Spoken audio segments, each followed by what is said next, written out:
So the chapter which we are going to start is that is called atomic structure.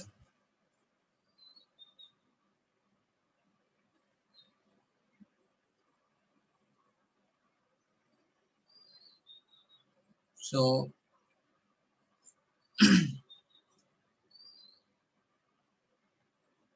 date is 16th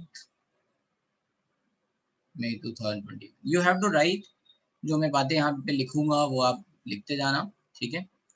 और अगर if you are not able to write तो आप बाद में भी ये recorded lecture देख के राइट कर सकते हो, but I will say suggest कि अभी मेरे साथ साथ लिखते जाना, so that it is going to save a lot of time, है ना। फिर आपको दोबारा देखना पड़ेगा या फिर आप उतना देख पाए नहीं देख पाए, है ना। So now we are going to start with a very basic thing which is कि मास ऑफ प्रोटॉन और इलेक्ट्रॉन क्या होता है, ठीक है। सो आई थिंक ये बातें आई जस्ट वांट कि you should learn that, remember that, then you'll come to the discovery of electron, all those things. But किसी को पता है what is the mass of electron or mass of proton? Mass of proton, let's say,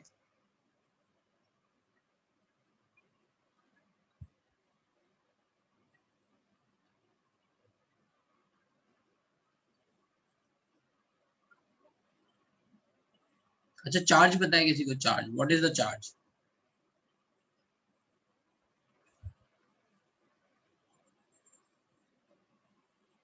है ना, raise your hand, anyone? So charge is minus 1.6 into 10 to the minus 19 coulomb, है ना। coulomb is the unit of charge. जैसे हम बोलते हैं length के लिए किलोमीटर हो गया, मीटर हो गया, राइट, वैसे ही unit of charge is coulomb. तो पहले हम स्टार्ट कर रहे हैं, let's say we are writing for proton. Proton को रिप्रेजेंट कैसे करते हैं? पी से, ठीक है। चार्ज कितना होता है प्रोटॉन पे? That is opposite, equal and opposite charge of electron.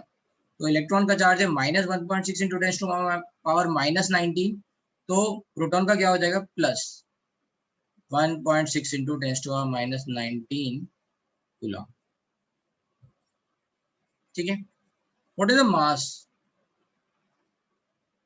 Mass is nothing but it is 1.672 into 10 to the minus, we can say 24 gram, or we can say 1.672 into 10 to the minus 27 kilogram, which is approximately equals to 1 AMU.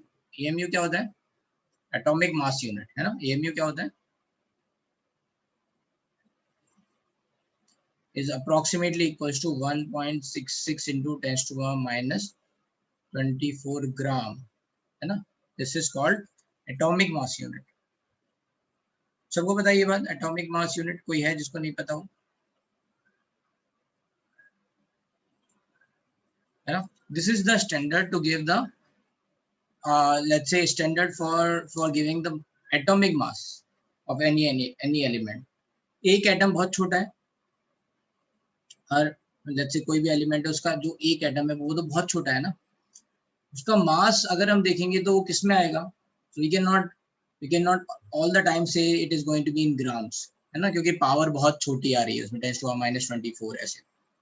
So the better way is we are going to represent in terms of AMU. So the proton का मास कितना है? Approximately equals to 1 AMU, ठीक है। लिख लो इसको।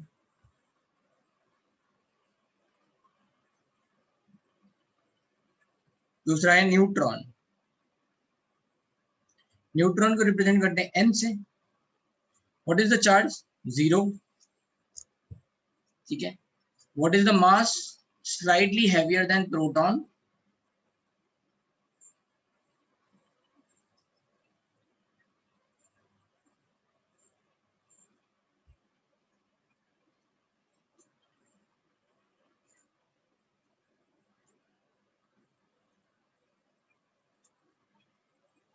and it is also we can write 1 AMU. तो सी, एक neutron का मास भी 1 AMU के बराबर है और प्रोटॉन का मास भी क्या है? 1 AMU के बराबर है।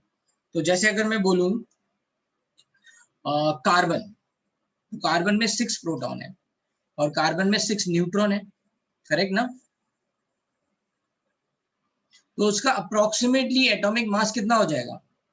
6 प्रोटॉन के कारण 6 AMU, 6 न्यूट्रॉन के कारण 6 AMU, तो 6 + 6 12 AMU। ठीक है, तो यू कैन रिमेंबर कि एटॉमिक मास को हम मास नंबर की तरह बता देते हैं, and that is nothing but it is, we say कि एटॉमिक मास जो है ना वो मास नंबर के बराबर ही है। मास नंबर क्या है? Number of proton plus neutron, correct ना?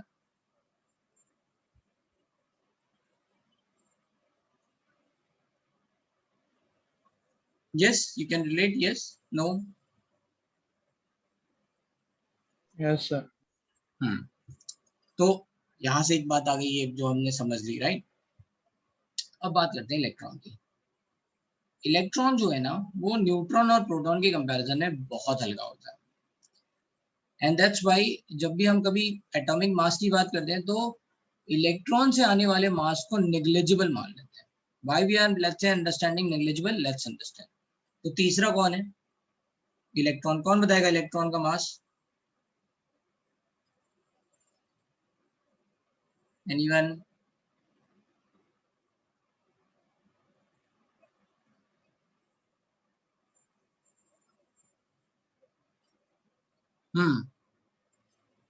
किसी को नहीं पता है? चलो, so that is nothing but 9.1 into 10 to the power minus 31 kg, or you can say 9.1 into 10 to the power minus 28 gram, right? Now if you are going to compare, this is 10 to the power minus 27 and this is 10 to the power minus 31 है ना, kilogram में देख रहे हैं। so that is, है ना, 10 to the power minus 27 और 10 to the power minus 31 को कंपेयर करूं तो 10 to the power minus 27 can be written as 10 to the power 4 into 10 to the power minus 31, है ना? ये पावर जुड़ जाएंगे तो इतना आ जाएगा। So that means it is approximately 10 to the power 4, है ना, something 10 to the power 4 और 10 to the power 3 की जो रेंज है उस उतना heavier है, right? If you are going to, let's say, calculate, if you are going to calculate, if you want, you can calculate how many times it is heavier than how many times proton is heavier than, let's say, electron. So mass of proton is nothing but, and mp is nothing but mass of proton, which is nothing but 1.672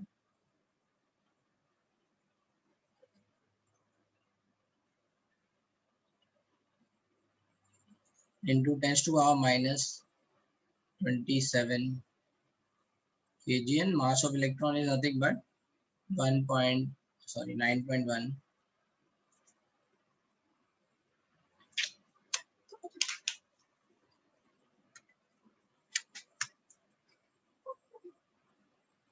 into 10 to the power minus 31 kg. So if you are going to, let's say, calculate, then this will be approximately mass of proton is nothing but 1837 times mass of electron. If you are going to divide it now, then this is going to be approximate, this is approximate ratio, right? कुछ books में थोड़ा आगे पीछे भी लिखा हो सकता है 1836 type, ठीक है? So this is 1837 times heavier than mass of electron. तो एक तरह से ये हो गया कि 1800 times बड़ा है। अब एक मास के कंपैरिजन में एक इलेक्ट्रॉन और है, तो 1837 1838 मान लो, तो आप 1837 1838 में what I want to say is कि 1837 के रिस्पेक्ट में एक को आप निगलेक्ट कर सकते हो ना, ठीक है? नहीं भी लिखेंगे तो क्या चलेगा, right? So that's why the mass of electron is negligible. We neglect the mass of electron because it is very very small, and that's because there is new representation. थोड़ा हम यहाँ पे और रिप्रेजेंटेशन में वर्क कर सकते हैं। तो अगर आप देखो, जैसे मैं लिखूं तो Na अगर मैं लिखूं तो Na में यहाँ पे मैं लिखता हूँ जैसे 11 and I used to write 23 over here. What this 11 is representing? 11 is representing कि यहाँ पे 11 प्रोटॉन है या चार्ज जो है, charge in let's say sodium nucleus is nothing but due to 11 proton. सही है ना? तो अगर हम यहाँ पे लिखेंगे तो यहाँ पे क्या हो जाएगा, चार्ज कितना है, ये वन प्रोटॉन के बराबर है, so that's why we are going to write 1 over here. इतने में किसी को कोई प्रॉब्लम? प्रोटॉन में कितना चार्ज है, एक इलेक्ट्रॉन के बराबर का चार्ज है प्लस में, so we are going to write 1। What is the mass? Mass we used to write कि यार ये 23 हो गया, राइट, 23 AMU के बराबर। यहाँ पे कितना है, 1, so we are going to write 1।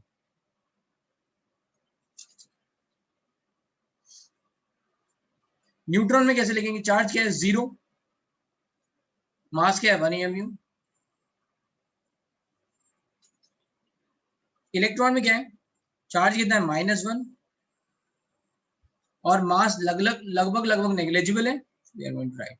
So these are the representation of electron, proton and neutron. किसी को कोई बात नहीं समझ में आ रही है तो दे कैन आस्क, है ना, इतना आप नोट डाउन कर लो, तब तक मैं डाउट ले लेता हूँ, है ना, किसी को कोई doubt? Yes, whoever is having any doubt they can ask, raise your hand and ask.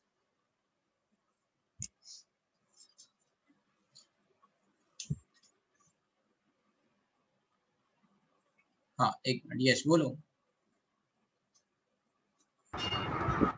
Sir, I didn't understand what you did there. Proton 1. Clear नहीं आ रही आवाज, थोड़ा सा फिर से बोलो। Sir, can I write in chat box? Hello. Hello. हाँ Yes, sir. Can you explain it again, that representation that you have said 0, 1 and that? हाँ, तो what I am just writing, let's say we'll work on this। ये representation कहाँ use होता है? So this representation is going to use when we are going to write nuclear reaction and we are going to balance it। जैसे मान लो मैं एक reaction लिख के बताता हूँ। न्यूक्लियर फिजन सबने पढ़ा है, यस और नो? न्यूक्लियर फिजन क्या होता है यार, पढ़ा तो होगा, बड़ा फैसिनेटेड लगता है ना, है ना, कि न्यूक्लियर फिजन, राइट, इतनी एनर्जी निकल जाएगी। तो फिर वो हिस्ट्री आ जाती है उसमें कि यूएसए ने जापान पे डाल दिया था, राइट। सो न्यूक्लियर फिजन जैसे मान लो उसमें कुछ नहीं है, right, uranium you are taking, so you would have seen this type of reaction. Have you seen this type of reaction?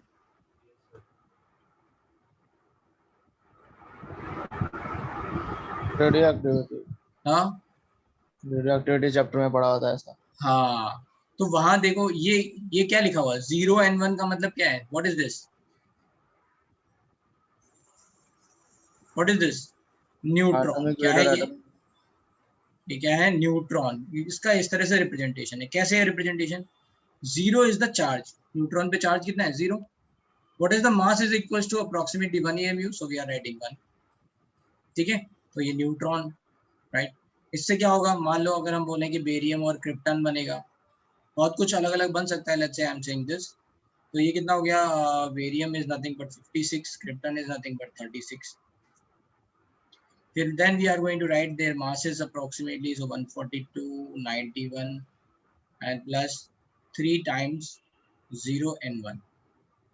in these type of reaction, जैसे मान लो ये रिएक्शन लिखी हुई है कि एक न्यूट्रॉन से 3 न्यूट्रॉन निकल रहे हैं plus energy. what is we are checking, how we are checking, so we are balancing what is the total charge, 92। so can you see 92 over here, 56 plus 36, 56 plus 36 92, तो बैलेंस है, सही है। what is the mass over here, 235 plus 1, 236। so you are going to check whether it is balanced or not, 142 plus 91। let's say somebody has not written how many neutrons are going to produce, you don't know how many neutrons are going to produce, so you can see okay 142 plus 91 is nothing but 233, 236 होना चाहिए, तो मुझे 3 की और requirement है।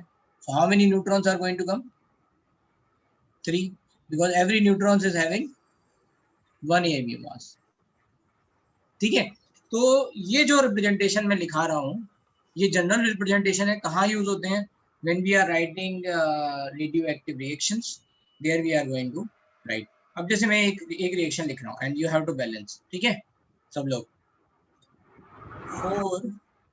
4B9 plus here something is x, I'm writing over here z and a. You have to write what is this. Gives 6c12 plus 0 and 1. Now tell me what is this is going to be, है ना? बताओ भाई सब लोग. अगर ये सबसे answer आ गया तो मैं समझ जाऊंगा कि उन्हें ये बैलेंस करना आ गया रिएक्शन. क्या किया था हमने इधर, है ना? नीचे वाले ये चार्ज बैलेंस किए थे इससे और मास बैलेंस किया था इससे, right?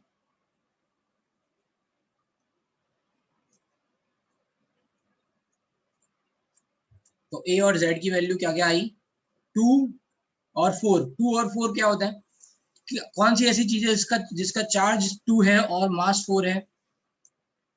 Alpha particle. Very good. So that is nothing but alpha particle. So we are going to write 4b9 plus 2he. Alpha particle को helium nucleus भी कहते हैं. So I will tell you this, and this is going to form. Anyone has seen this reaction? कहीं देखी है किसी ने ये वाली reaction?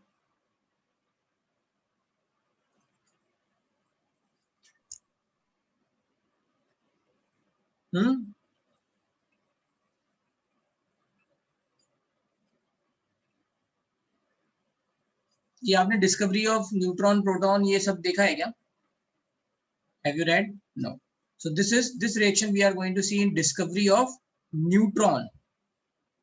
जिसने बेरिलियम न्यूक्लियस पे अल्फा पार्टिकल डाली, then some unknown particle has appeared, then they later on find it, and this is called neutron.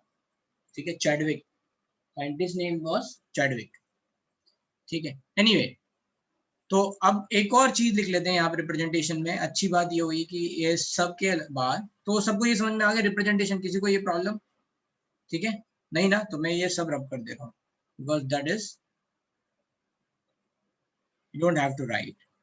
This is just to give you some idea ki why these representation are going to be useful. But yes, one thing we are also able to understand, that is another one thing is nothing but alpha particles. We are going to write something about alpha particle also. So fourth we are going to write alpha particle. Alpha particle is also called as helium nucleus. ठीक है, क्यों? क्योंकि alpha particle पे इसका representation क्या हो जाएगा, 2he4. इस पे जो चार्ज है, what is the charge? Charge is plus charge है 2 इलेक्ट्रॉन, चार्ज ऑफ 2 इलेक्ट्रॉन, और यू कैन से 2 into 1.6 into 10⁻⁻19 coulomb. This is the charge. What is the mass? Mass is nothing but 4 times mass of proton approximately. ठीक है, so you can understand 4 times mass of proton का मतलब 4 multiply करेंगे तो charge double है और मास 4 times of proton के बराबर. ठीक है, that is called alpha particle. What is beta particle? थोड़ा रेडियो एक्टिविटी के बारे में बात कर लेते हैं. बीटा पार्टिकल क्या होता है? Beta particle is nothing but it is assumed as similar to electron. इसको रिप्रेजेंट कैसे करते हैं? बीटा -1 0, और यू कैन से -e, ऐसे है ना? इसको भी ऐसे अल्फा ऐसे लिख सकते हैं, alpha particle. This is 2h24. But yes, ये वाला ज्यादा कॉमन है तो इसको हटा देते हैं, ये अल्फा वाला रहने देते हैं. ठीक है, ये ज्यादा कॉमन है. Hello sir. हाँ सर, ये अल्फा पार्टिकल का चार्ज सर माइनस होगा ना? नहीं, अल्फा पार्टिकल पॉजिटिवली चार्ज होते हैं और बीटा पार्टिकल निगेटिवली चार्ज होते हैं. Beta particles are going to be negatively charge, तभी हमने यहाँ इलेक्ट्रॉन लिखा है. So it is nothing but 1.6 into 10⁻⁻19 coulomb, और you can say that is nothing but, है ना, -1 इलेक्ट्रॉन का चार्ज है, right? What is the mass? Mass is negligible again, you know, so it is similar to mass of electron. And there is one more that is called gamma. Gamma.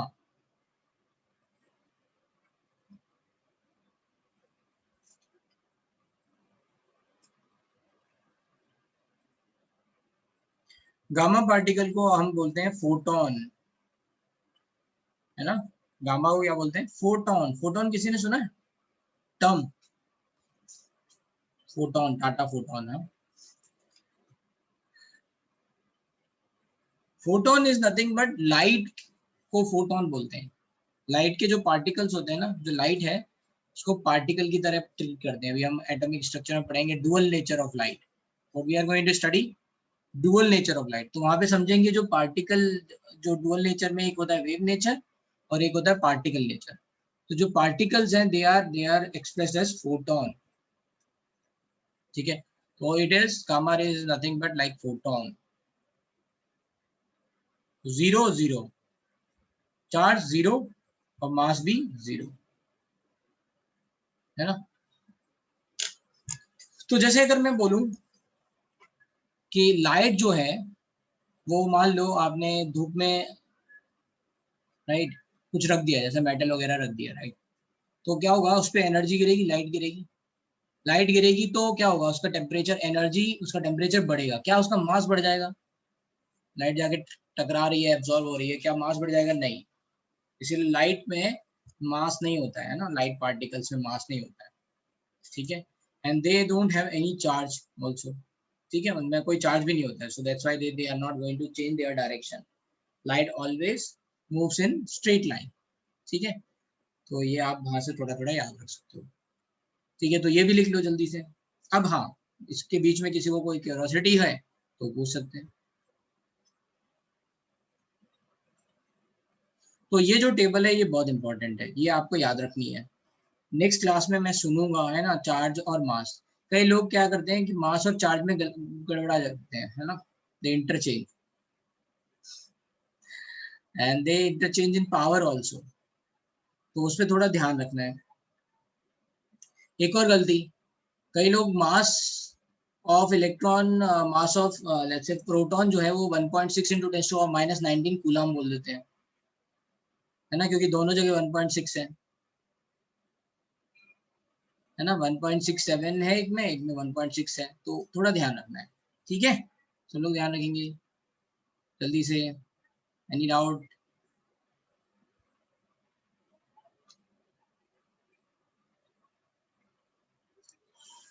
चलो अब बात करते हैं थोड़ी theory की। तो अच्छा, जब हम थ्योरी की बात कर रहे हैं तो बात आती है कि हम ये थ्योरी कहाँ से पढ़ेंगे। तो मैं थोड़ा सा आपको आइडिया देता हूँ where you can find this theory, है ना। लेट मी गिव यू, तब तक आप लिखो।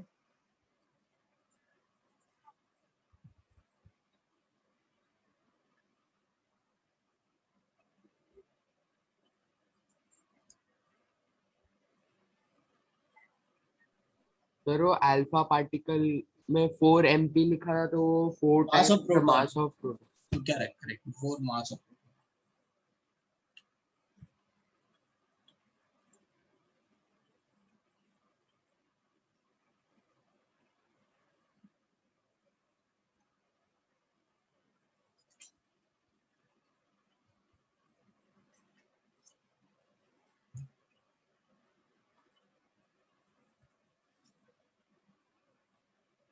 Okay, so this is NCERT, ठीक है। ये एनसीईआरटी का लेट्स से पीडीएफ है।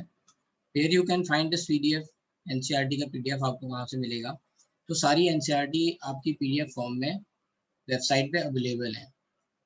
So some people can do is they can, rather than purchasing NCERT, they can download it. If they are not able to study on through PDF तो ठीक है, आप purchase कर लेना, लेकिन आप क्या कर सकते हो? डाउनलोड कर सकते हो। कहाँ से डाउनलोड करेंगे, कैसे डाउनलोड करेंगे? So let's say this is okay. So you're just going to write NCERT over here. So if you are going to write NCERT, then this is the website is going to open, and then you have to do nothing but publication. You have to go to publication, and in publication you have to go PDF, है ना, NCERT की website पे PDF। That's it. You just enter the class. Let's say class 11th you want. Subject is let's say chemistry, ठीक है। Book title let's say chemistry part 1, go. What you can do is you can download the whole chapter over here, and if you are going to, let's say, open like this. So this chapter is going to, let's say this is going to open, and then you can click the download over here. So you can download it, this particular chapter, or you can download the whole book, right? ठीक है, सबको समझ में आ गया? ये कितने लोगों को ये पता था? किसी को पता था? नहीं पता था, है ना? 10th वाली भी आप लोग एनसीईआरटी डाउनलोड कर सकते हो. In fact you can download any NCERT. तो इट इज वेरी गुड, है ना? अच्छा है. ओके, किसी को तो पता था, वेरी गुड. तो कुछ लोग, बहुत लोगों को नहीं पता रहता. That's why I have told you this. Now let's move on to. तो अब जो है ना, ये बेसिक बातें मैंने आपको बता दी जो आपको याद रखनी है, ठीक है? अब थोड़ा हिस्ट्री पे बात कर लेते हैं. जो ऐसा है कि मतलब ये कैसे डिस्कवरी ऑफ इलेक्ट्रॉन और प्रोटॉन वगैरह हुआ. तो आपने सबने पढ़ा होगा डाल्टन्स एटॉमिक मॉडल, है ना, थ्योरी. तो सबसे पहले ये सब स्टार्ट हुआ, डाल्टन ने किया ये सब स्टार्ट. ये आइडेंटिफाइड कि जो भी हम मास लेते हैं, मैटर लेते हैं, इसका सबसे एक स्मॉलेस्ट रिप्रेजेंटेशन तो होगा, है ना? जो इसको जो भी हम मास ले रहे हो उसका सबसे स्मॉलेस्ट रिप्रेजेंटेशन होगा. और उसको उन्होंने सबसे पहले बोला एटम. एंड ही सेड कि ये जो एटम्स हैं, these are not able to, like, you cannot cut it, you cannot destroy it, you cannot, like, you cannot do any change in it, right? So this is the smallest representation of matter, mass. कोई भी let's say चीज exist कर रही है, तो उसका सबसे smallest representation क्या होगा? Atom. And he said these atoms are going to be spherical. अगर हम सिमिलर एलिमेंट्स ले रहे हैं, ठीक है, तो उन सब के एटम्स सेम होंगे. मतलब if we have taken iron, तो कहीं से भी आप आयरन ले लो, सबके आयरन के एटम्स एक जैसे ही होने वाले हैं. डजंट मैटर कि what is the source is. अगर we have taken the iron, तो आयरन का एटम सेम ही होगा. सिमिलरली ही सेड कि if we are going to change the, let's say, element, तो उनके एटम का जो साइज, मास होगा, वो चेंज होगा, डिफरेंट होगा. So if we have taken copper और जितना जल्दी हो सकता है आप खरीद लो, वरना कोई ऐसा देरी भी नहीं, आराम से भी खरीद सकते हो. पर एक ही मिनट में खरीद लिया. एक बुक है हमारे पास, हमारा 3 डंडा का पूछो. यस, तुम्हारा माइक ओपन है, नहीं मारा है. इसको खरीदवा रहे हो? जो मैं तुमको फिर से बोल रहा हूँ, इसमें ना कोई चीज नहीं होती. यहाँ पर लाइन या इसको ओपन म्यूट करना पड़ेगा, ये लड़का सुन नहीं रहा.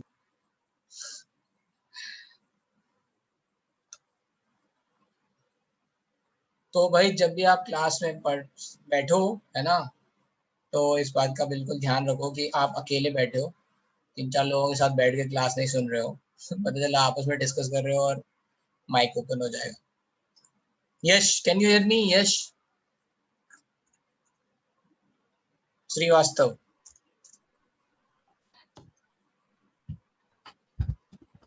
यश श्रीवास्तव, बेटा आपका माइक ओपन हो गया था. पापा को बता रहे थे कि बुक खरीदनी है. किसको बता रहे थे? ये अपना माइक ऑन था. माइक ये भी फिर से ओपन हो गया.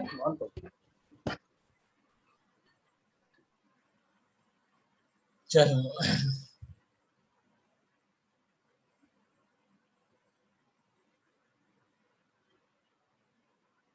चलो अभी आप लोगों का mute.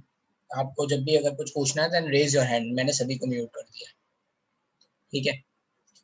Now what I was saying is, सबसे पहले ये सब स्टार्ट हुआ डाल्टन से, और डाल्टन ने बोला कि एटम जो है वो स्मॉलेस्ट रिप्रेजेंटेशन ऑफ मैटर है.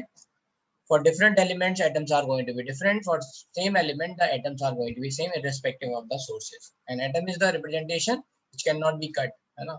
और मतलब उसको और आप फर्दर डिवाइड नहीं कर सकते, ठीक है? उनकी बात सही थी और काफी टाइम तक ये बात चली भी. लेकिन parallelly there was so many experiment where they are getting some particle coming from atom, है ना? अगर मान लो एटम है और एटम न्यूट्रल है, तो कहीं से अगर नेगेटिवली चार्ज पार्टिकल आ रहे हैं तो वो कहाँ से आ रहे हैं, राइट? वो कहाँ से आ रहे हैं ये नहीं पता था. तो उस टाइम पे एक साइंटिस्ट थे फेराडे इलेक्ट्रोलिसिस पे काम कर रहे थे. And he is able to like electrolyse things. तो उन सब चीजों में चार्ज पार्टिकल कहीं से आ रहे थे. And he is not able to understand ये कहाँ से आ रहे हैं, चार्ज पार्टिकल जनरेट कैसे हो रहे हैं. Then there was some speculation कि चार्ज पार्टिकल होते हैं और ये कहीं ना कहीं मैटर में ही है ना, कहीं पे चार्ज, जैसे मान लो आपने कोई वो सिल्क वाला एक्सपेरिमेंट आपने किया होगा कॉम वाला, when you are going to rub the comb and then the charge is going to let's say generate, फिर आप वो फील होता है ना, राइट। तो फिर ये सोचा गया कि ये जनरेट होने पे ये तो एक मैटर है, अनदर मैटर है, आपस में एक दूसरे पे अगर ऐसे मान लें हम लोग let's say we are going to rubbing it, तो चार्ज कहाँ से आने लग गया है ना, where this charge is coming from, है ना, ये भी मैटर है, ये भी मैटर है। तो बोला गया कुछ ना कुछ तो ऐसा है जो, है ना, ऐसा मैटर है, सॉरी ऐसे पार्टिकल्स हैं दोज आर नेगेटिवली चार्ज। तो उन पे थोड़ा थोड़ा बैकग्राउंड में ये चीजें जनरेट हो रही थी कि एटम्स के अंदर नेगेटिवली चार्ज पार्टिकल होते हैं, where we are able to get it. तो सबसे पहले ये स्टार्ट हुआ थॉमसन ने एक एक्सपेरिमेंट डिजाइन किया, right, and through that he is able to say कि कुछ तो है ना, जो जिसपे नेगेटिव चार्ज है, and that is called cathode rays experiment, cathode tube experiment, ठीक है, गिवन बाय थॉमसन। और इलेक्ट्रॉन की डिस्कवरी में वैसे तो बहुत सारे साइंटिस्ट का रोल था, लेकिन जो मेन जाता है वो जाता है जे थॉमसन को, ठीक है। उन्होंने डिस्कवरी सबसे पहले करके और ये कंफर्म किया कि ये इलेक्ट्रॉन है। ऑब्वियसली बात है, उन्होंने बहुत सारी और भी बातें कही, ठीक है, तो उसमें हम एटॉमिक मॉडल देखेंगे आगे, राइट। थॉमसन ने डिस्कवरी ऑफ इलेक्ट्रॉन एंड फिर उन्होंने एक एटॉमिक मॉडल दिया डाल्टन के बाद, डाल्टन एटॉमिक थ्योरी, फिर उसके बाद आता है थॉमसन। तो ये सबको पता है जूल जे थॉमसन वाला मेथड, एटॉमिक स्ट्रक्चर पढ़ा है ना, yes no, just right fast. So you are aware with this background, right. मैं बहुत ज्यादा बैकग्राउंड में नहीं जाना चाहता हूँ, I will just say important points and then we will move on. अच्छा, कैथोड जो है, अब हमने क्या किया, let's say what we are going to do, how we have design this let's say instrument और apparatus। सो क्या किया, एक इलेक्ट्रोड, एक मेटल प्लेट ली, एक और मेटल प्लेट ली, उसको एक बैटरी से जोड़ दिया।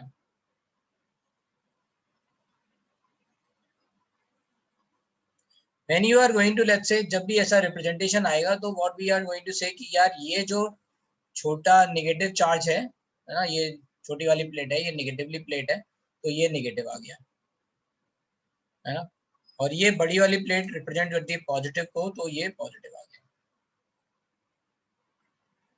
ठीक है। This representation is called battery,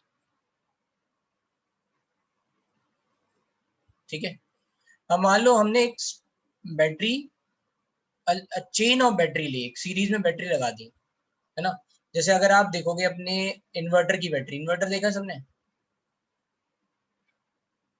inverter की बैटरी में ऐसे नॉब्स लगे रहते हैं, right, if you are going to see, मतलब ऐसे बीच बीच में पानी आपको देने के लिए, है ना, थोड़े से होल्स रहते हैं और यहाँ पे नॉब्स होते हैं अच्छे,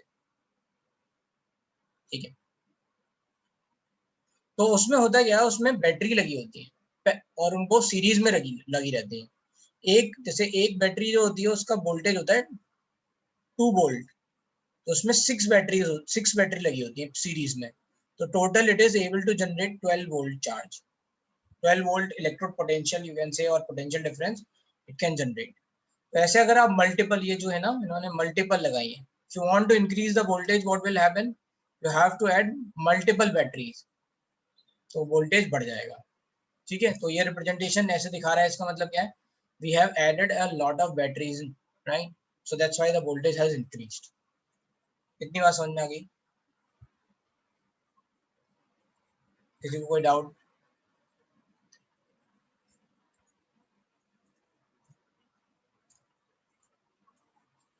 ठीक है,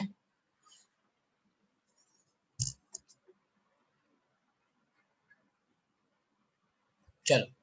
तो जब ये बैटरी लगाई तो इसमें आप देख लो, ये पॉजिटिव जहां पे लगा हुआ है that is going to be positive electrode, बड़ी वाली प्लेट, और जो छोटा वाला लगा हुआ है इसको बोलेंगे नेगेटिव इलेक्ट्रोड, ठीक है। अब इनके नेमिंग कैसे हुए, है ना, तो नेमिंग के लिए क्या हमें पता है, कैटाइन मतलब होता है पॉजिटिव चार्ज, ठीक है, कैटाइन मतलब पॉजिटिव चार्ज। एनायन मतलब नेगेटिव चार्ज।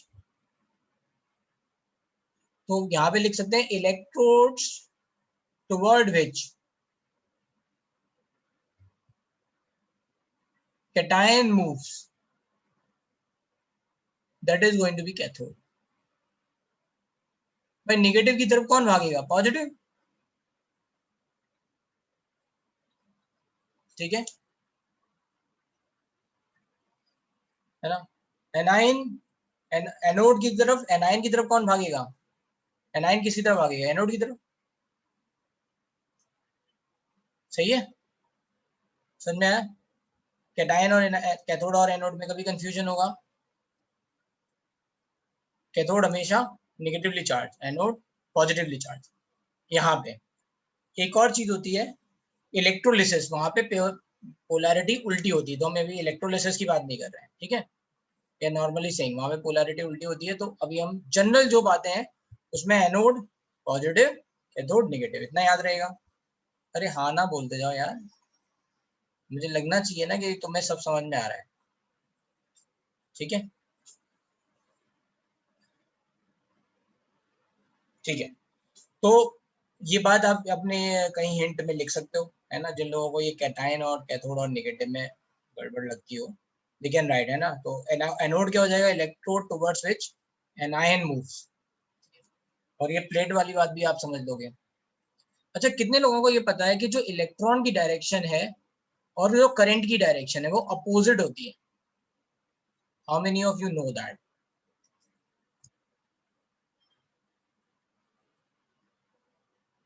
हाँ सिद्ध, बताओ भाई क्या दिक्कत है? Yes sir. हाँ, यू आर सेइंग एनीथिंग और you have any doubt? No sir. Okay. तो अच्छा, तुमने इस बात पे हाथ उठाया कि तुम्हें पता है कि इलेक्ट्रॉन और करंट की डायरेक्शन उल्टी होती है। यस, ठीक है। तो ये बात याद रखना है, जो करंट है और जो इलेक्ट्रॉन है उनकी डायरेक्शन अपोजिट होती है। ठीक है,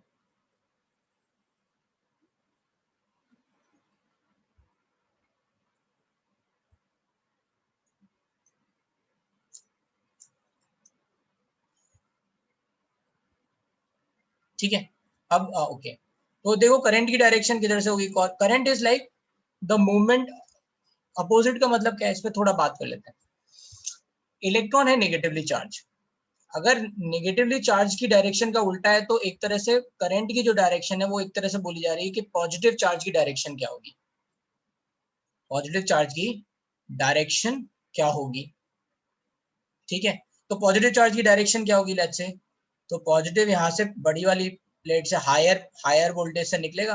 उसको क्या बोलते हैं? बड़ी वाली प्लेट, पॉजिटिव प्लेट को हायर पोटेंशियल क्या बोलते हैं? Higher potential. और ये छोटी वाली प्लेट है, इसको क्या बोलेंगे? Lower potential. जैसे मैंने बोला कि ये जो प्लेट है इस पे जीरो, सॉरी, ये जो बैटरी है ये 2 वोल्ट की बैटरी है, लेट्स से आई सेड। ठीक है, या अच्छा, कॉमन सेल्स जो होते हैं जो हम वॉच वगैरह में डालते हैं उन पे कितना वोल्टेज होता है? Anyone know that? जो हम वॉच में डालते हैं कहीं पे, उन पे कितना पोटेंशियल लिखा होता है?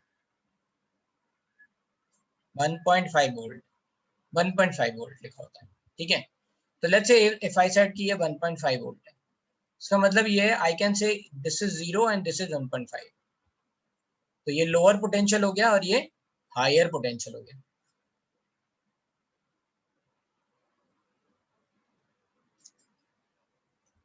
ठीक है,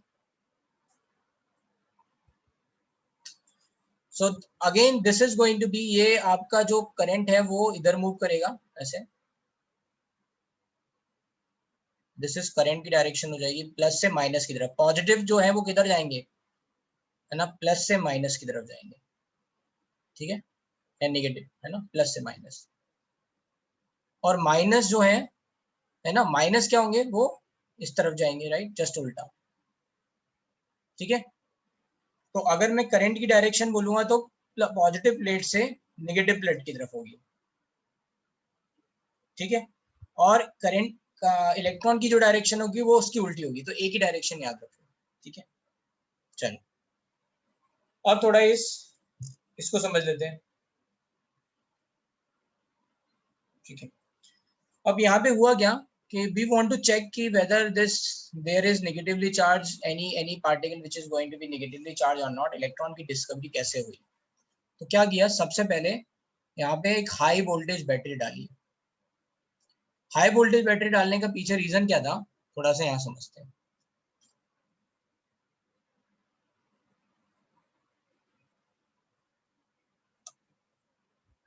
तो अभी तक मैंने समझाया कि आपको right, I have given you the basic things, जो स्ट्रक्चर वगैरह कहीं पे दे रखी होती हैं।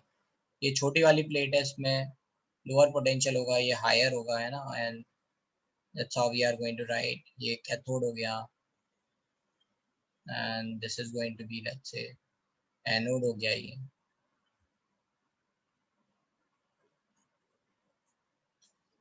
राइट, ठीक है।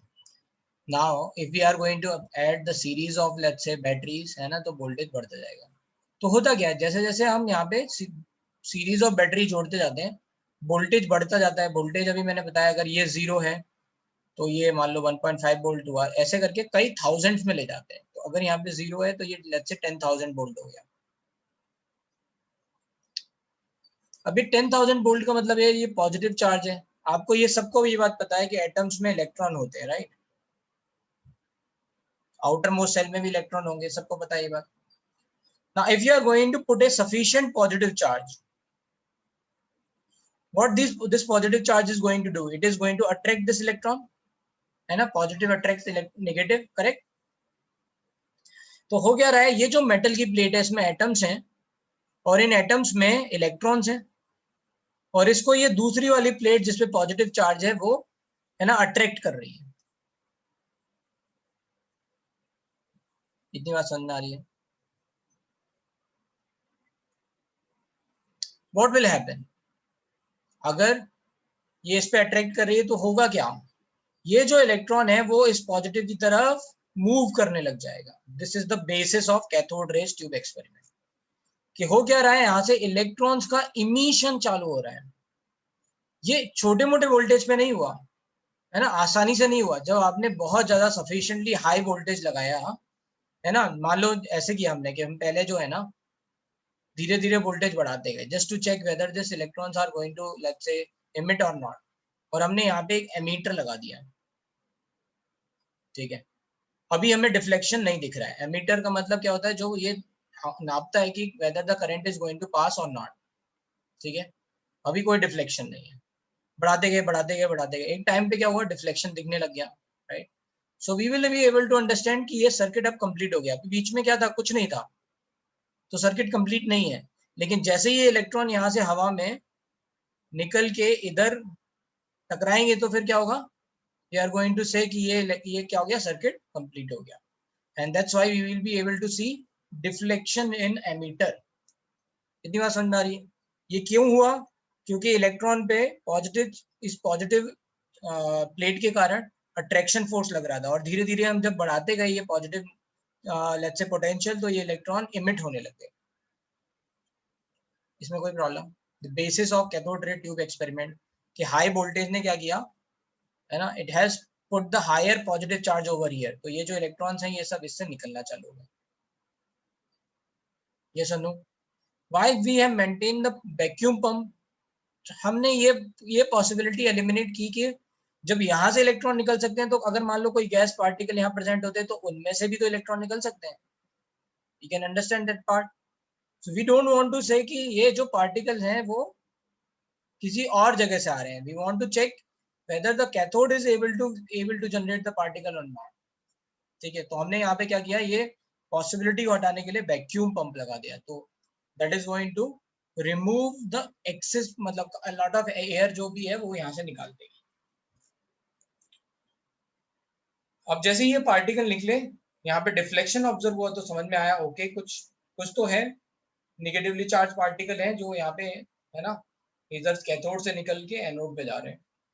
To confirm that what they have done, they have made the anode perforated। क्या किया, एनोड में होल कर दिए। एनोड में होल करने के बाद क्या किया, है ना, ये जैसे ये एनोड ऐसा बना दिया, इसमें होल करने के बाद पीछे ऐसे फ्लोरोसेंट कोटिंग कर दी ZnS की, जिंक सल्फाइड की। क्या होता है फ्लोरोसेंट कि ये जो पार्टिकल है ये हाई एनर्जी पार्टिकल है ना। आपने पॉजिटिव से नेगेटिवली चार्ज को पॉजिटिव चार्ज दे रहे हो और ज्यादा दे रहे हो तो फिर क्या होगा, ये जल्दी से अट्रैक्ट होंगे इसकी तरफ। So this interaction, this potential energy is going to convert into kinetic energy. So these electrons are going to move with a very high speed. What will happen? यहाँ पे तो holes हैं, तो इनको क्रॉस करके चले जाएंगे। कहाँ टकराएंगे? पीछे जाके टकराएंगे। जब पीछे टकराएंगे तो ये क्या करेंगे, अपनी एनर्जी को ट्रांसफर करेंगे, है ना। जैसे मान लो एक बॉल लूम है, तो बहुत तेजी से फेंको और वो तुम्हें लगे जाके, तो क्या होगा, एनर्जी ट्रांसफर होगी या नहीं होगी? बिल्कुल लाल हो जाएगा, है ना, जहाँ लगेगा, राइट। और गर्म भी होगा, राइट। तो what will happen, these electrons are going to transfer the energy, and because as these are going to transfer the energy, glowing, है ना, zinc sulphide is started to glow। जैसे किसी उस पे लाइट गिरती है मान लो फ्लोरोसेंट मटेरियल पे, और हम लाइट ऑफ कर दें एकदम तुरंत, तो भी वो ग्लो होता रहता है, right. So that is how we are able to understand, okay, कुछ यहाँ पे स्ट्राइक हो रहा है। So that's exactly principle we are using। These electrons with high energy electrons are going to collide with zinc sulphide, तो यहाँ पे glow होना चालू हुआ। तो ये तो कंफर्म हो गया कि कुछ पार्टिकल है ना, नेगेटिवली चार्ज, जो कि कैथोड से आ रहे हैं। तो इनको पहला नाम दिया गया कैथोड रेज। क्या नाम दिया गया इनको? Cathode rays. कैथोड से आने वाले पार्टिकल, बीम ऑफ पार्टिकल और रे ऑफ पार्टिकल्स, तो इनको पहले ही बोला गया कैथोड रेज। ठीक है, कोई प्रॉब्लम इसमें? यहाँ तक सब बातें समझ में आ गई? रेज योर हैंड भाई जिनको सारी बातें समझ में आ रही है।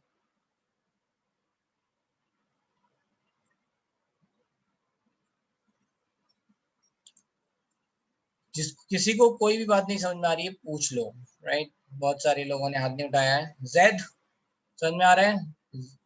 जैद क्या नाम है?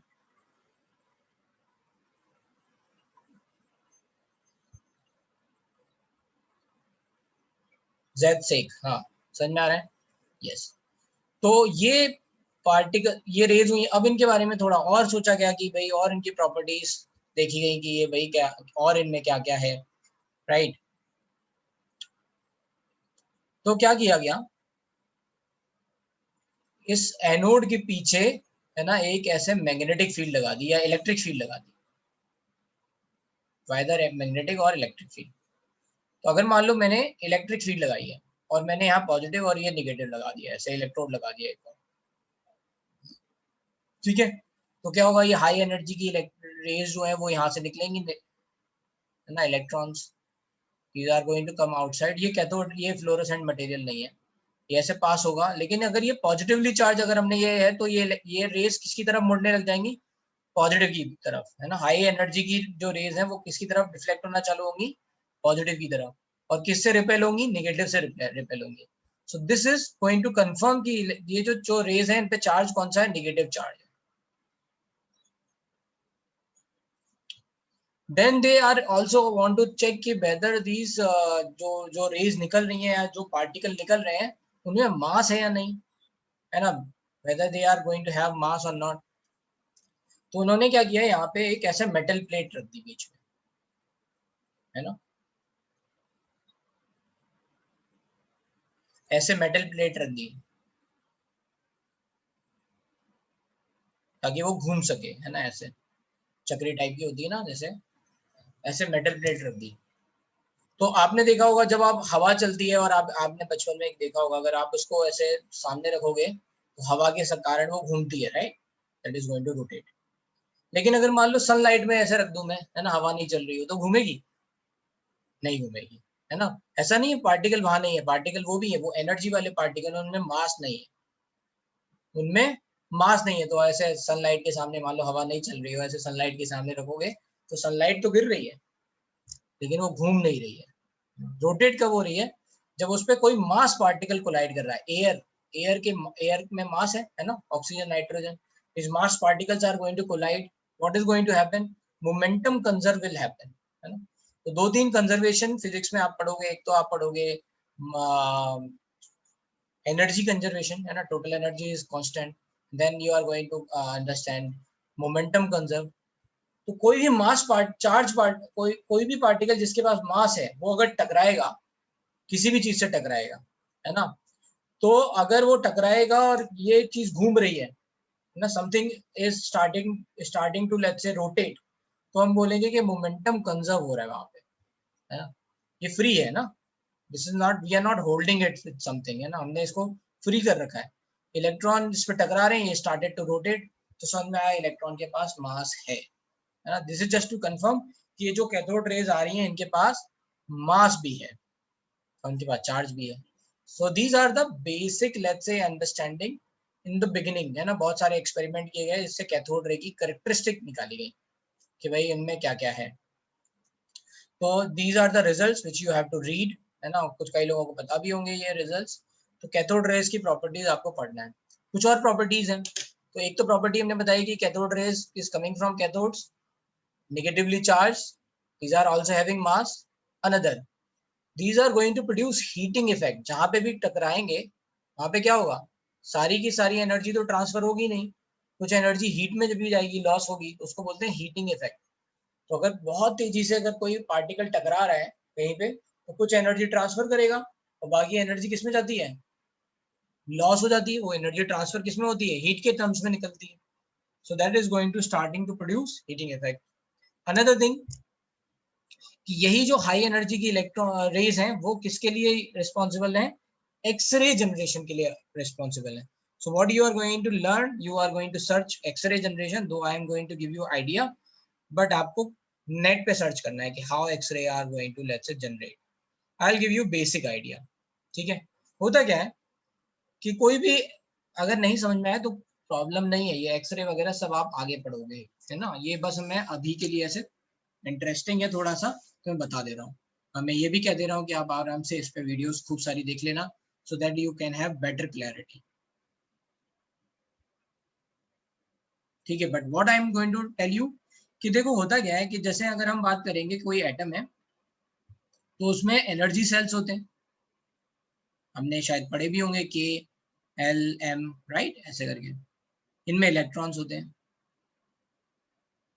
मान लो अलग अलग नंबर ऑफ इलेक्ट्रॉन्स होते हैं।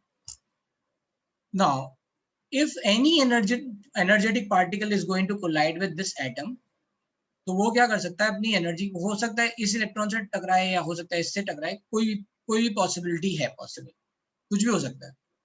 तो ये हाई एनर्जी के इलेक्ट्रॉन जब इससे टकराते हैं, है ना, किसी भी इलेक्ट्रॉन से टकरा रहे हैं, तो इसको एनर्जी ट्रांसफर कर देते हैं। मान लो इससे टकराए, है ना, तो क्या किया, थोड़ी एनर्जी इसको ट्रांसफर की, तो व्हाट विल हैपन, इस इलेक्ट्रॉन को अगर एनर्जी मिली तो ये क्या करेगा, बाहर भाग जाएगा और हायर एनर्जी स्टेट में जाएगा।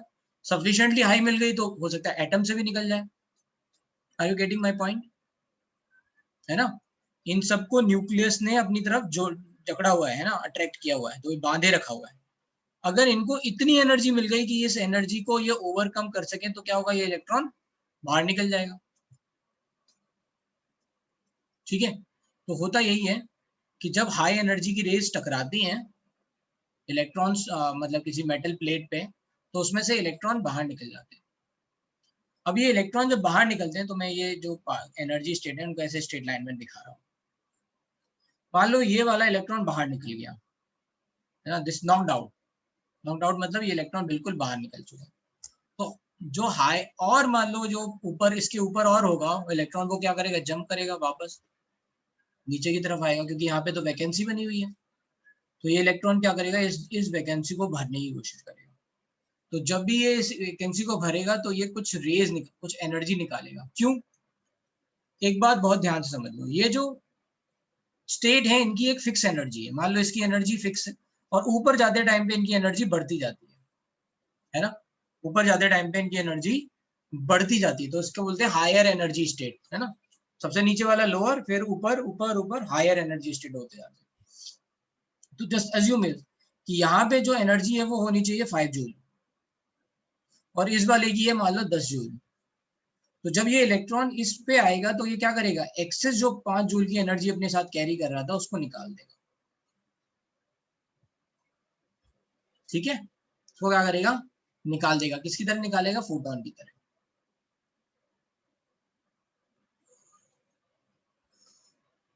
ठीक है, तो exactly this is what happens in X ray. हम क्या करते हैं, हाई एनर्जी के इलेक्ट्रॉन्स को कोलाइड कराते हैं, ऐसे जैसे कैथोड रे ट्यूब एक्सपेरिमेंट है ना, वैसे ही उसकी एक्सरे की भी मतलब अगर आप देखेंगे बनावट होती है, बस इतना अंतर है कि उसमें ये वाला इलेक्ट्रोड थोड़ा ऐसे टिल्ट होता है, because we want to fall this X ray to someone, है ना।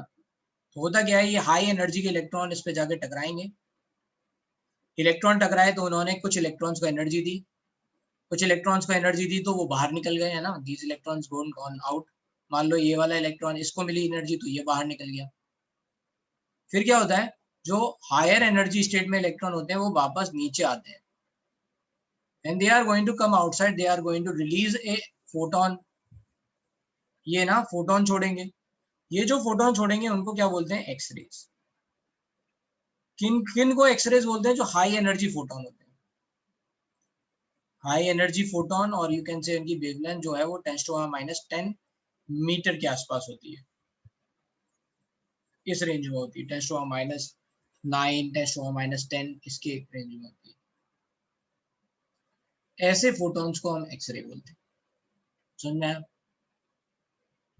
ठीक है, तो इलेक्ट्रॉन आपका क्या हुआ, नॉकड आउट हो गया, फिर हायर एनर्जी वाला इलेक्ट्रॉन वापस नीचे आया, राइट, और उसने फिर एक फोटोन छोड़ा। Those high energy photons are going to called as x ray.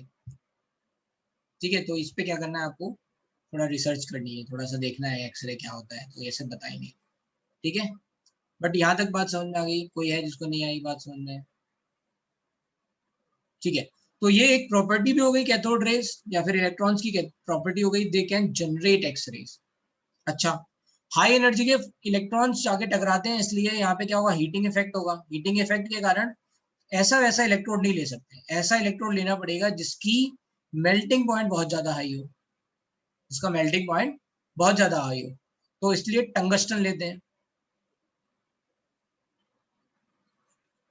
Tungsten का मेल्टिंग पॉइंट बहुत ज्यादा हाई होता है, ठीक है, एक्सरे जनरेशन में।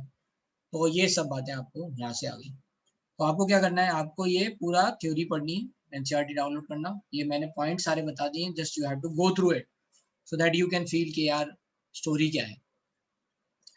अब जब ये सब बातें पता चल गई तो थॉमसन ने, जे थॉमसन ने एक और काम किया, he has able to find what is charge to mass ratio of electron,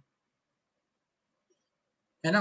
उन्होंने क्या किया, उन्होंने उस एपरेटस जो हमारी कैथोड रे ट्यूब थी उसमें थोड़ा मॉडिफिकेशन कर दिया। ये आपकी यहाँ तक अभी खत्म हो जा रही थी, एनोड, ठीक है। तो what he did is he applied a electrode, है ना, इलेक्ट्रिक फील्ड अप्लाई की। ये पॉजिटिव प्लेट है, ये नेगेटिव प्लेट है, right. And he also applied magnetic, let's say, है ना, फील्ड। तो एक ऐसे मैग्नेट डाल दी north and south, right. So you can see this is X direction, Y direction में इलेक्ट्रिक फील्ड है, एंड जेड डायरेक्शन में आपकी मैग्नेटिक फील्ड है ना। These are perpendicular to each other. Now what he did is he has switch on, let's say, electric field. मान लो electric field switch करेंगे तो क्या करेगा, इलेक्ट्रिक फील्ड में ये इलेक्ट्रॉन, ये जो कैथोड रेज हैं वो पॉजिटिव की तरफ अट्रैक्ट होंगी और ये जाके यहाँ टकराएंगी, है ना, काइंड ऑफ लाइक दिस, यहाँ टकरा रही है, स्पार्क जनरेट होगा।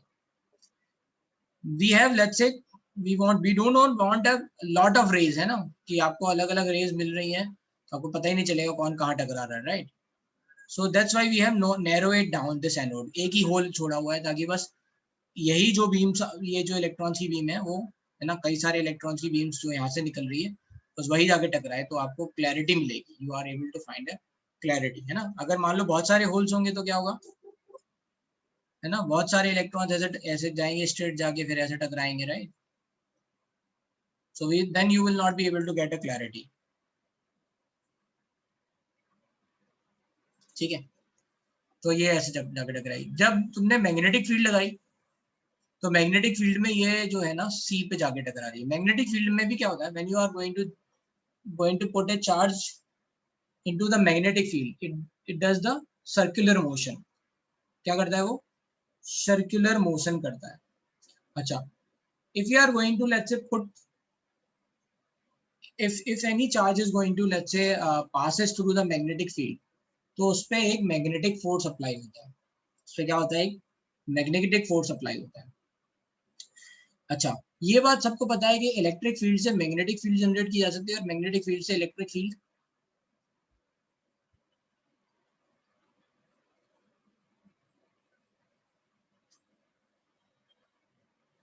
ये पता है?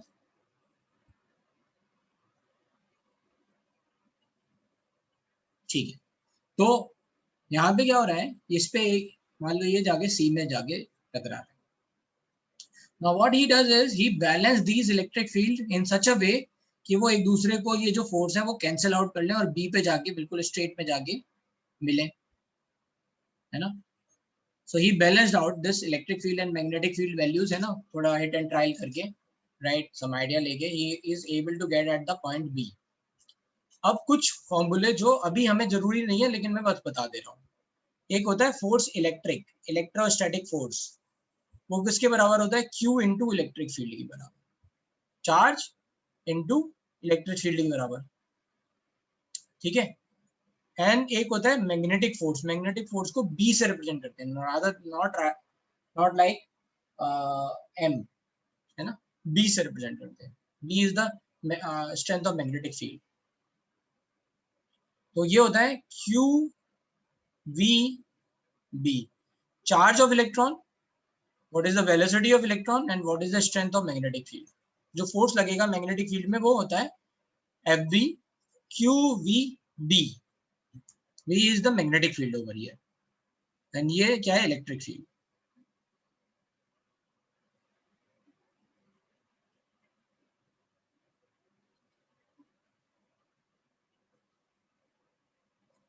Now when we are balancing out these two, then what will happen, this is equals to this हो जाएगा। तो Q is nothing but QVB, Q से Q कट गया, and then you are able to find B is nothing but EYB। एक equation यहाँ से लिखनी, this V is nothing but speed, this is nothing but speed, ठीक है। Q is charge, ये मिल गया। तो आपको ये पता चल गया कि यहाँ पे वेलोसिटी क्या होनी चाहिए, है ना, with what let's say speed you are going to vary, you are going to let's say put cathode rays। Now this velocity, अच्छा, मैग्नेटिक फील्ड में ये इलेक्ट्रॉन क्या कर रहा है, सर्कुलर मोशन कर रहा है। तो there is another thing is this magnetic field is responsible for circular motion. Now with this circular motion you are able to identify what is going to be R, है ना। ये अगर मान लो कोई ऐसे सर्कुलर मोशन कर रहा है, then you will be able to find what is going to be radius of that circle, R, है ना। तो आप सॉल्व करके इक्वेशन से सॉल्व करके बता लोगे। Anyway you know the are. Now what is we are going to understand is B से B कट गया, right? So what we are able to understand that Q by M is nothing but, M इधर से चला गया इधर, is nothing but V B into R। We are going to replace V with this E by B। Q by M is nothing but E by B square R। So if you know that what is the let's say electric field, magnitude of electric field, what is the magnitude of magnetic field, and what is the radius to which it is going to let's say do the circular motion, then you can calculate charge by mass ratio, which is Thomson has calculated over here। यहाँ पे ठीक है। तो this was the experiment he has done। आप चाहो तो ये बात नोट करके लिख सकते हो अपने बुक में, है ना। FE is this, FV is this। If we are going to balance these two, तो हमें यहाँ velocity मिल जाएगी। And since this force of magnetic field is responsible for circular motion, then we can write this Q by M or E by M ratio। इतनी बात समझ में आ गई। Though it is related to physics, but मैं ये चाहता हूँ कि how he is able to calculate that, है ना। थॉमसन ने ये कैलकुलेट कैसे किया। हालांकि हमें इस डेरिवेशन की जरूरत नहीं है, ठीक है, हमें इस डेरिवेशन की जरूरत नहीं है। हमें किस चीज की जरूरत है, वैल्यू की जरूरत है। E by M रेशियो को बोलते हैं specific charge. E by M ratio, charge by mass ratio को क्या बोलते हैं, शॉर्ट में स्पेसिफिक चार्ज, और you can say charge per unit mass, है ना, चार्ज बाय मास, ठीक है। So what is this E by M ratio came है ना, ये मैग्नीट्यूड है, ई आपको पता है राइट, एम पता है, तो this is the value we are able to get, so this is approximately 1.76 into 10 to the power 11 coulomb per kg approximately. तो ये वैल्यू याद रखनी है। Specific charge for electron is nothing but this. Any problem in this part, how we are able to get it, इसको यहाँ पे note down करना है, वी कैन नोट डाउन। यहाँ तक कोई डाउट है तो पूछ लो, समझ में आ रहा है ये बात? सही, यस नो?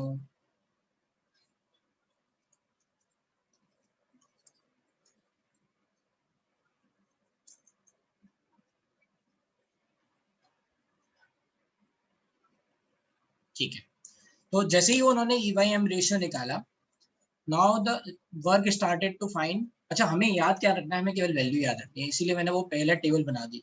ये तो बस हम ये क्या कर रहे हैं अभी, क्या है उल्ट, अभी तो हमारे लिए आसान है ना, हमें ऑलरेडी पता है इलेक्ट्रॉन क्या होता है, मास क्या है, राइट?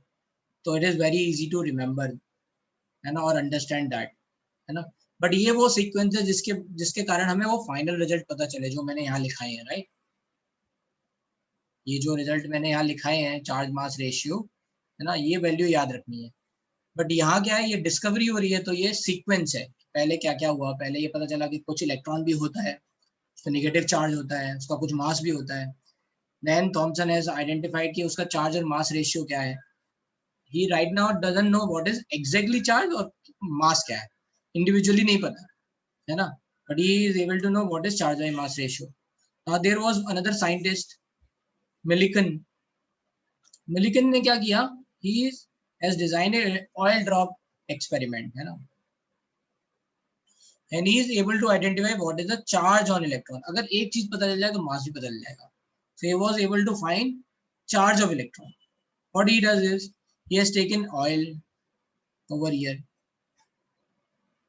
है ना, इसमें एक ऑयल लिया, ये मिलिकन एक्सपेरिमेंट भी आई थिंक आपने 10th में पढ़ा होगा, पढ़ा है 10th में, but I will highlight the important points over here.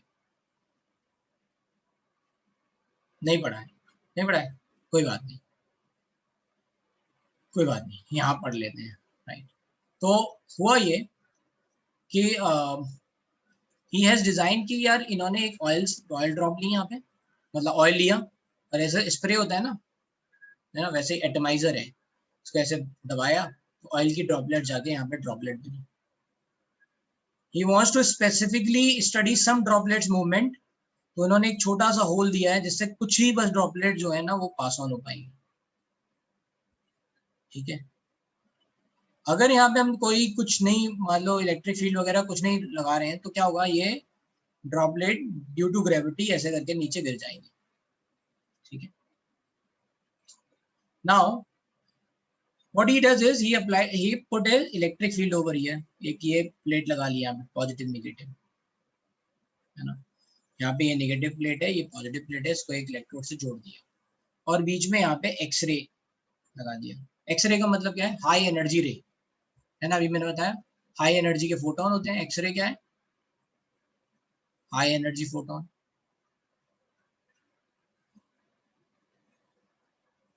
ठीक है। ये एक्सरे लगा दिया, क्या होगा, यहाँ पे जो एयर है उस पे ये एक्सरे हमने ऐसे गिराई, तो एयर पे अगर हम एक्सरे गिराएंगे तो क्या होगा, एयर मतलब O2 और N2, तो एयर में जो ये इलेक्ट्रॉन्स हैं इन पे ये एक्सरे हाई एनर्जी के फोटोन गिरेंगे तो क्या होगा, ये नॉकड आउट हो जाएगा, ये इलेक्ट्रॉन बाहर निकल जाएंगे। तो what will happen, air is going to be ionised, what will happen, air is going to be ionised, है ना। यहाँ पे क्या हुआ, इस एक्सरे के कारण एयर जो है वो आयनाइज हो गई। एयर आयनाइज हो गई इसका मतलब क्या हुआ, इस एटमॉस्फेयर में इलेक्ट्रॉन्स घूमने लग गए खूब सारे, ये बाहर निकला इलेक्ट्रॉन्स। अब क्या हुआ, इस ऑयल पे ये कुछ इलेक्ट्रॉन एब्जॉर्ब हो गए जाके, ऑयल ड्रॉप पे electrons are going to absorb, है ना, इसकी सरफेस पे। जब ये इलेक्ट्रॉन्स एब्जॉर्ब हो गए देन व्हाट विल हैपन, अगर मान लो मैं ये नेगेटिव प्लेट है, इस पे है ना पोटेंशियल डिफरेंस या फिर इसका जो हाई वोल्टेज है वो बढ़ा दूंगा नेगेटिव का, तो negative is going to repel negative, ये ऑयल ड्रॉप है उस पर एक नेगेटिव चार्ज आ गया, है ना, एक चार्ज आ गया ऑयल ड्रॉप पे, और ये जो चार्ज है इसके कारण it is going to feel a repulsion with this plate जो कि नेगेटिवली चार्ज है। तो अभी यहाँ पे क्या है, ये धीरे धीरे नीचे तरफ मैग्नेट, इस पे क्या है ग्रेविटेशनल फोर्स लग रहा है mg, है ना, और इस पे एक रिपल्सिव फोर्स लग रहा है दैट इज एफ इलेक्ट्रिक ऊपर की तरफ। With this these two forces, है ना, एक जो भी ऑयल है, ऑयल ड्रॉप है, उस पे क्या लग रहा है, एक नीचे की तरफ ग्रेविटेशनल फोर्स लग रहा है mg। m is the mass of oil drop, not the mass of electron, है ना, mg कैपिटल M, ठीक है। ये ऑलरेडी हैव सम आइडिया कि यार ये जो ड्रॉप्स बनेंगे उनका मास क्या होगा, ठीक है। He knows by varying this कि ये इलेक्ट्रॉन, ये ड्रॉपलेट्स यहाँ पे गिर रहे हैं, कितने टाइम में गिर रही हैं, and then you can get with the acceleration and this Newton's law of motion, you can identify what can be the mass over here. See, तो ये mg उनको पता है, capital M and G. Now what will happen over here कि ये क्या कर रहे हैं, इसको F नेगेटिव चार्ज के कारण, नेगेटिव प्लेट के कारण रिपल्शन दे रहे हैं, and then he is able to identify what is going to be electric force. Electric force क्या होगा, total charge capital Q into E। Total charge क्या होगा, Q, capital Q is nothing but number of electrons into charge of electron N into E। कितनी बात समझ में आ रही है? What Mulliken did is he is actually trying to balance what is the charge of electron, है ना, ये he wants to find what is the charge of electron। तो उन्होंने क्या किया, ये एक्सपेरिमेंट बनाया और उसमें इस ग्रेविटेशनल फोर्स को इलेक्ट्रोस्टैटिक फोर्स से बैलेंस कराया। यहाँ माइक्रोस्कोप लगाइए तो उससे उन्हें आइडेंटिफाई होगा कि ये जो ड्रॉपलेट है वो बैलेंस है या नहीं, ऊपर जा रही है, नीचे जा रही है, किधर जा रही है, कौन फोर्स विन कर रहा है। अगर मान लो ग्रेविटेशनल फोर्स विन करेगा तो ये धीरे धीरे नीचे जा रही होगी, अगर इलेक्ट्रिक फोर्स ज्यादा हो गया राइट तो ये ऊपर जाने लग जाएगी। तो ही वांट्स टू चेक कि यार ये बैलेंस कब हो रही है। जिस पॉइंट पे ये बैलेंस होगी वहां पे क्या हो जाएगा, capital mg is nothing but q into E, ठीक है। कैपिटल M पता है, G पता है, capital M is the mass of droplet not the mass of electron. तो can be calculate Q is nothing but mg by E। तो इससे उन्हें क्या पता चला, चार्ज ऑफ इलेक्ट्रॉन पता चल गया, Q की वैल्यू पता चल गई। Q is going to be multiple of N। तो उससे उन्हें बार बार ये एक्सपेरिमेंट किए, बार बार उससे पता चला कि कितना हो सकता है। तो N की वैल्यू 1 के हिसाब से he is able to identify कि charge of electron is nothing but 1.6 into 10⁻⁻19 coulomb. अब उन्हें जैसे ही ये पता चल गया charge of electron is 1.6 into 10⁻⁻19, can he calculate mass? Yes, है ना। E पता है, M ही कैसे निकल जाएगा, क्योंकि E by M ratio is nothing but 1.76 into 10⁻11 coulomb per kg, है ना। तो मास ऑफ इलेक्ट्रॉन निकल जाएगा, है ना। तो इस तरह से उन्हें मास ऑफ इलेक्ट्रॉन मिल गया। किसी को कोई प्रॉब्लम इतनी बात में? मलिकन ऑयल ड्रॉप एक्सपेरिमेंट में क्या किया इन्होंने, फिर से मैं बता देता हूँ। What he did is he has designed this instrument और apparatus बोल सकते हैं। यहाँ पे इन्होंने ऑयल्स लिए, ऑयल लिया और ये जैसे स्प्रे होता है उसकी तरह यहाँ पे एटमाइजर है। So these oil drops are going to form over here. Oil इसलिए लिया क्योंकि वो लेस विस्कस होता है, इवेपोरेट नहीं होता है जल्दी, राइट। सॉरी, मोर विस्कस होता है और इवेपोरेट नहीं होता है जल्दी, इसलिए ऑयल लिया, right. And it is going to be non polar. Oil जो होता है वो नॉन पोलर होता है, वाटर क्या होता है, पोलर होता है। So that's the some reason because of which he has taken oil. फिर ये छोटे से होल से पास ऑन कराया तो ये ड्रॉप्स आई। इस ड्रॉप पे नीचे की तरफ लग रहा होगा mg force because of gravity, and ऊपर की तरफ लग रहा होगा F electric because of the repulsion, because this is negatively charge plate, है ना। So with this he is able to identify the moment of this drop, है ना, ऐसे टेलीस्कोप से।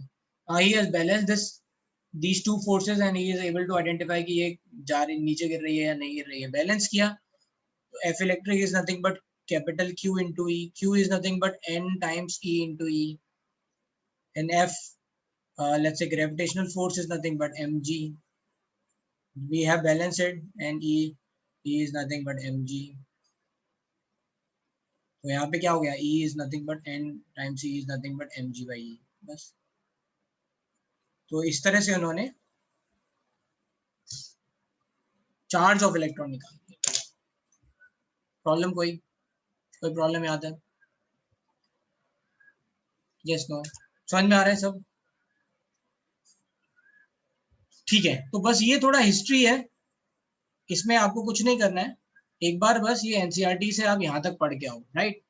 इन the next class we are going to start with the discovery of proton and neutron. तो electron का चार्ज, electron के बारे में आप यहाँ तक ये पूरा पढ़ लेना. जब भी नेक्स्ट क्लास होगी हमारी, अभी आपको पता चल जाएगा what you have to do. तो उसको आप पढ़ के आओ, ठीक है? अगर कोई डाउट है तो हम उस पर डिस्कशन करेंगे. बाकी आपको जो मेन चीज याद करनी है वो है what is the charge and mass of electron, ठीक है? And the name of maximum name of scientist, ठीक है? तो साइंटिस्ट कौन थे? थॉमसन थे, जिन्होंने ये सारी बातें बताई, ठीक है? तो we are going to finish over here. If anyone is having any doubt they can ask or else you can leave.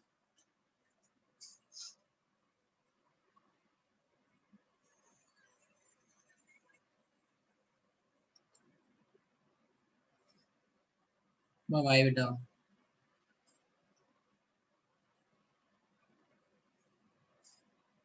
Bye.